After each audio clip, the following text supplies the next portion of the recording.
హోల్సేల్గా బట్టలు ఎక్కడ తెచ్చుకోవాలని యూట్యూబ్లో కామెంట్ చేస్తున్నారు, ఇన్స్టాగ్రామ్లో పర్సనల్గా డిఎం చేస్తున్నారు. అయితే నేనేం చెప్తానంటే ఫస్ట్ మీ బడ్జెట్ ఎంతో మీరు ఒక ఐడియా వేసుకోండి. దాని తర్వాత ఎక్కువ బడ్జెట్ ల్యాక్స్లో అయితే మీరు ఎక్కడికైనా అంటే సూరత్ అట్లా వెళ్ళొచ్చు. కొంచెం తక్కువ అయితే మటుకు మీరు సికింద్రాబాద్ వెళ్ళండి. వెళ్ళి ఒక 4-5 షాపులు చూడండి. చూసిన తర్వాత మీకు ఒక ఐడియా వస్తుందన్నమాట.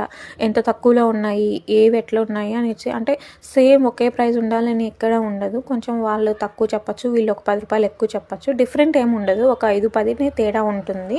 ఇంకా దాని తర్వాత మీరు సెలెక్ట్ చేసుకోవచ్చు అనమాట. అయితే మ్యాక్సిమం బడ్జెట్ వచ్చేసి వాళ్ళ దగ్గర 10,000 అట్లా 5,000 అట్లా ఒక బిల్ అనేది ఉంటుంది. కంపల్సరీ బిల్ చేయాలి. అలాగే సెట్స్ వస్తాయి, సెట్ కూడా తీసుకోవాలి. ఇన్ కేస్ మీకు ఎవరికైనా ఒక శాంపిల్ వైజ్ చూస్తాను 2,000కి 3,000కి అట్లా అంటే కనుక నేను ప్రొవైడ్ చేస్తాను. నా దగ్గర ఉన్న కలెక్షన్లో తీసుకోవచ్చు. అయితే నేను హోల్సేల్ ప్రైజెస్కే ఇస్తాను, కాకపోతే షిప్పింగ్ ఛార్జెస్ మీరు పెట్టుకోవాలి. నెక్స్ట్ వీడియోలో సంత గురించి డిస్కస్ చేద్దాం. మరి మన ఈ చిన్ని బిజినెస్ గ్రో చేయడానికి మీరేం చేయాలో అది చేయండి. Thank you.